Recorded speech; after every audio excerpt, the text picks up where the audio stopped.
Assalamualaikum, dear students. I am Najam Muntazir, your chemistry teacher. Acid base and salts का एक और topic लेके आज स्ट्रॉन्ग एंड वीक एसिड्स मैं आज आपको पढ़ाने जा रहा हूँ।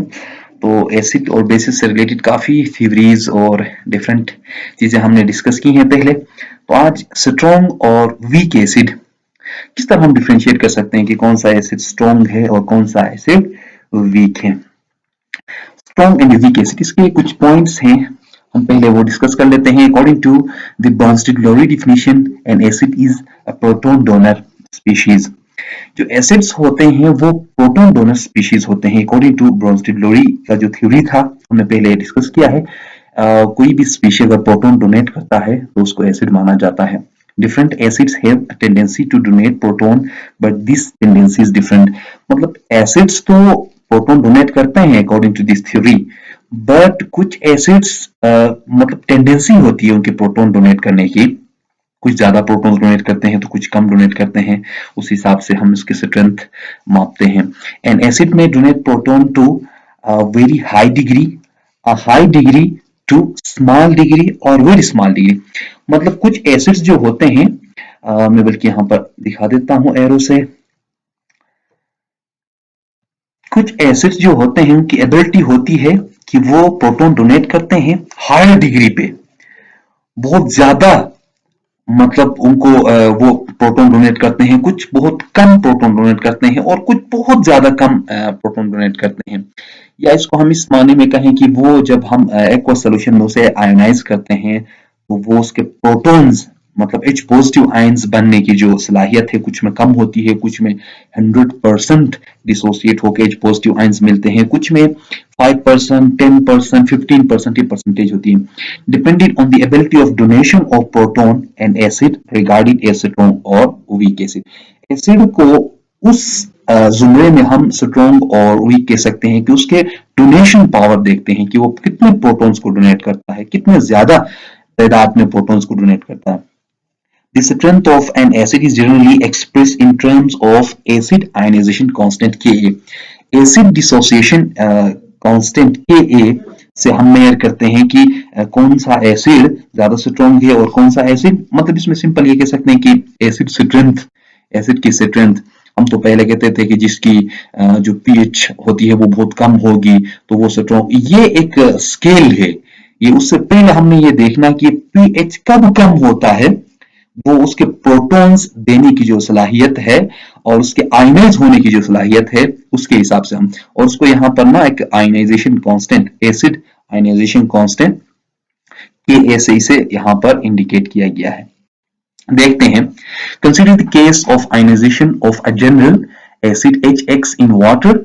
The established equilibrium may be represented as follows। देखिए यहाँ पर HX एक जनरल एसिड लिया गया है। H आपके पास हाइड्रोजन और X कोई हेलोजन है, ग्रुप 17 का कोई एलिमेंट है, फ्लोरीन हो सकता है, क्लोरीन हो सकता है, बट ये जनरल लिया गया है X इन वाटर।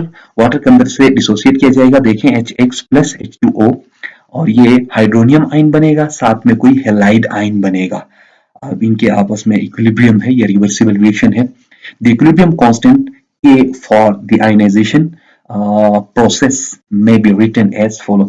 अगर हम इसको equilibrium constant, इसका equilibrium constant लिखें या इसके equilibrium equation लिखें तो उसमें देखें हमने concentration of product divided by concentration of reactants K is equal to square brackets में हमने लिखा है concentration of products divided by concentration of reactants।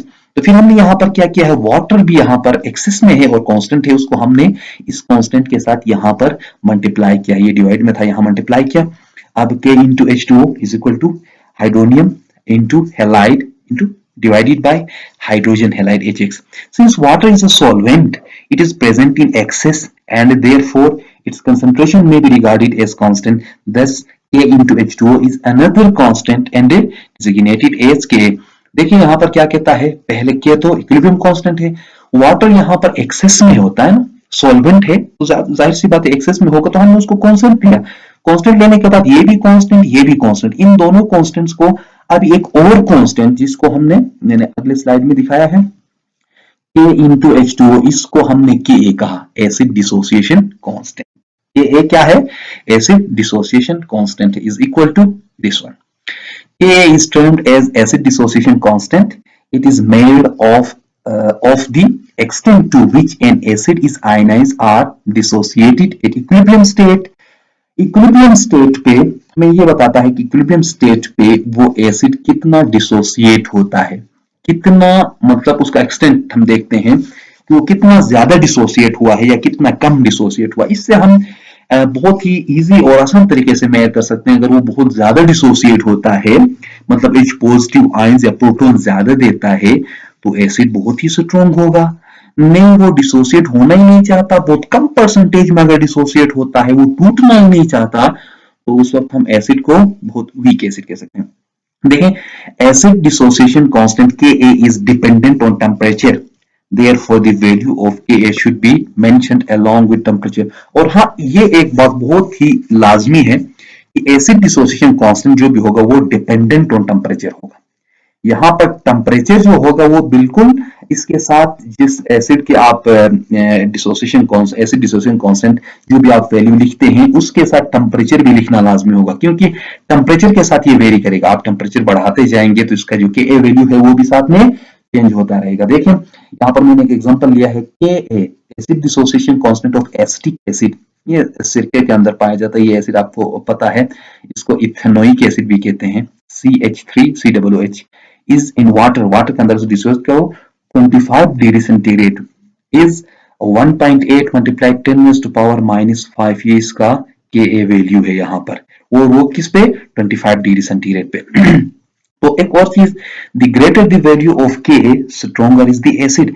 जितना Ka वैल्यू ज्यादा होगा उतना ज्यादा क्या होगा, एसिड डिसोसिएट होगा और उतना एसिड स्ट्रॉन्ग होगा. दोबारा बता रहा हूं, the greater the value of Ka का वैल्यू जितना ज्यादा होगा उतना ज्यादा एसिड स्ट्रॉन्ग होगा. एसिड स्ट्रॉन्ग होगा मतलब Ka वैल्यू ज्यादा होगा तो उसका मतलब है उतना ज्यादा परसेंटेज में वो डिसोसिएट होगा. The value of Ka are usually inconvenient number, therefore convenience. These values are converted to pKa values. देखिए ना बच्चे, यहाँ पर ये जो Ka वैल्यू है ये इनकन्वीनियंट है. यहाँ पर देखिए 1.8 10⁻⁻⁵. इसी तरह पॉइंट में आ जाएगा और साथ में 10⁻⁻15 -20 -30. ये थोड़ा सा इनकन्वीनियंट टाइप का है ना, इसलिए उन्होंने क्या किया है केमिस्ट ने कि इसको कन्वीनियंट एक मतलब न्यूमेरिकल वैल्यू में कन्वर्ट करने के लिए उन्होंने pKa मुतारिफ किया है. pKa किसके बराबर होता है, माइनस लॉग इनटू, यहां पर अगर आप pKa फाइंड करना चाहते हैं जैसे एसिटिक एसिड के लिए, तो आप यहां पर क्या करें, Ka की जगह क्या करें 1.8 मल्टीप्लाई 10⁻⁵ लिखे यहां पर, और माइनस लॉग आप माइनस लॉग लगाएं और साथ में ये वैल्यू लिखें. Ka किस में कन्वर्ट होगा, एक बहुत ही सिंपल वैल्यू में कन्वर्ट हो जाएगा आपके पास और pKa आ जाएगा. ये है आपके पास. इसके बाद नेक्स्ट स्लाइड पे मैंने कुछ एक ग्राफ बनाया है. इसमें देखें ionisation constant and pKa of acids.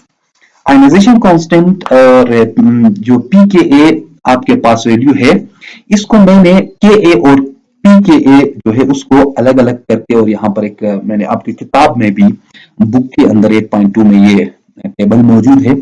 तो हमने ये देखना कि कौन सा एसिड ज्यादा स्ट्रॉन्ग है, कौन सा वीक है, और उसका Ka ज्यादा होने की वजह से एसिड को हम स्ट्रॉन्ग कहते हैं. तो pKa वैल्यू क्या होता है, ये इसमें कंपैरिजन मैंने बताया. सबसे पहले देखें perchloric acid HClO4. Perchloric acid, इसमें एक ऑक्सीजन का लिंकेज परऑक्सी है, इस वजह से यहाँ पर क्लोरिक यहाँ पर उन्होंने कहा है परक्लोरिक एसिड. इसका Ka देखें 1.0 मल्टीप्लाई 10⁻10. कितना बड़ा वैल्यू है, 10⁻10 1.0 मल्टीप्लाई 10⁻, इतना बड़ा वैल्यू. जाहिर सी बात, इतना Ka की वैल्यू जितना ज्यादा होगा एसिड इतना स्ट्रॉन्ग.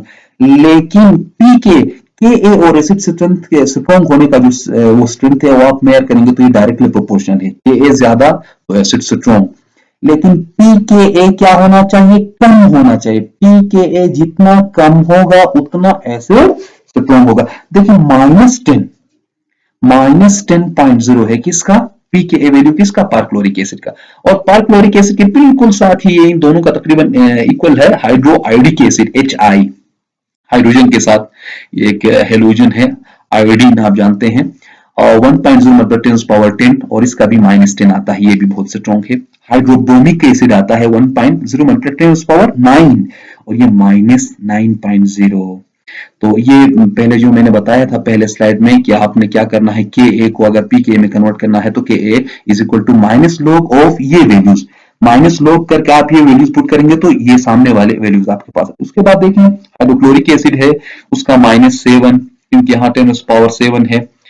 सल्फ्यूरिक एसिड आता है H2SO4, किंग ऑफ केमिकल्स भी कहा जाता है इसे। तो 1.0 मल्टीप्लाई 10⁻3 -3.0। अब देखें हाइड्रोफ्लोरिक एसिड आपके पास इतना स्ट्रॉन्ग नहीं है, बहरहाल ये वीक एसिड माना जाता है 1.0 -4 और ये प्लस में कन्वर्ट हुआ। देखें हम क्या चाहते थे कि पी के ए वैल्यू जितना कम होगा उतना एसिड स्ट्रॉन्ग होगा और के ए जितना ज्यादा होगा उतना एसिड स्ट्रॉन्ग होगा।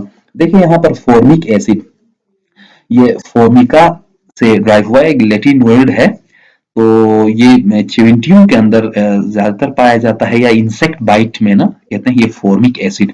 इसको मिथेनोइक एसिड भी कहते हैं, इसमें एक कार्बन है और बाकी कार्बोक्सिलिक फंक्शनल ग्रुप है। 1.0 में -4 इसमें फिर प्लस में कन्वर्ट हुआ।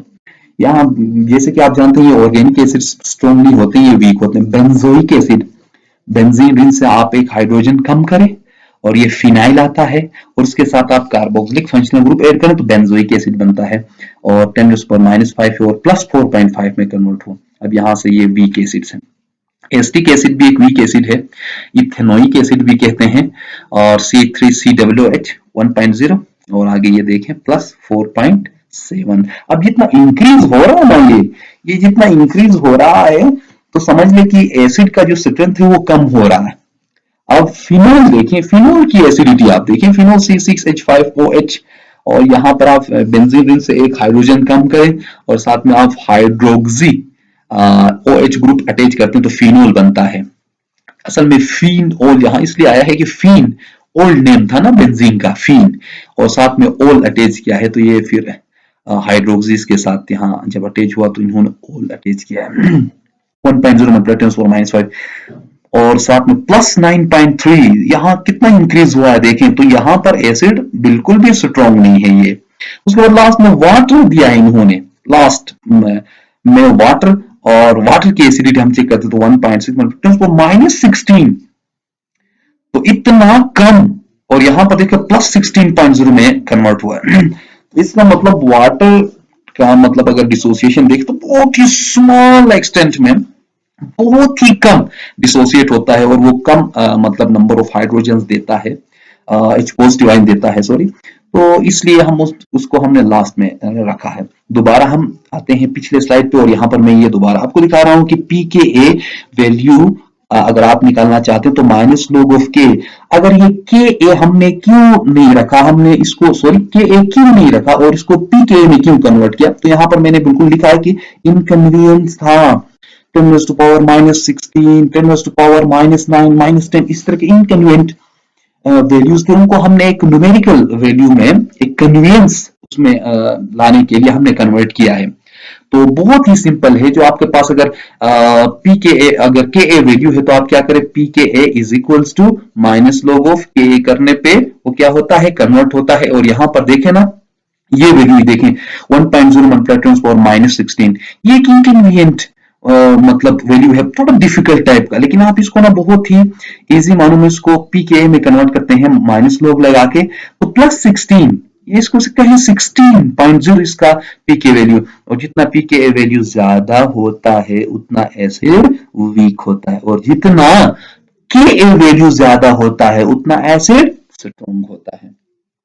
उम्मीद करता हूं कि आपको समझ में आया होगा। अगर कोई डिफिकल्टी है इससे रिलेटेड तो आप मुझे जरूर कमेंट सेक्शन में बता दीजिएगा। आपको अगर और एसिड्स की स्ट्रेंथ अगर आपने देखना है या इनके जो फॉर्मूले हैं उनके रिस्पेक्ट से कुछ समझ में नहीं आया है या जो इक्वेशंस मैंने बनाए हैं उससे कोई चीज समझ में नहीं आया तो आप मुझे कमेंट सेक्शन में जरूर बता दीजिएगा। Thanks for watching.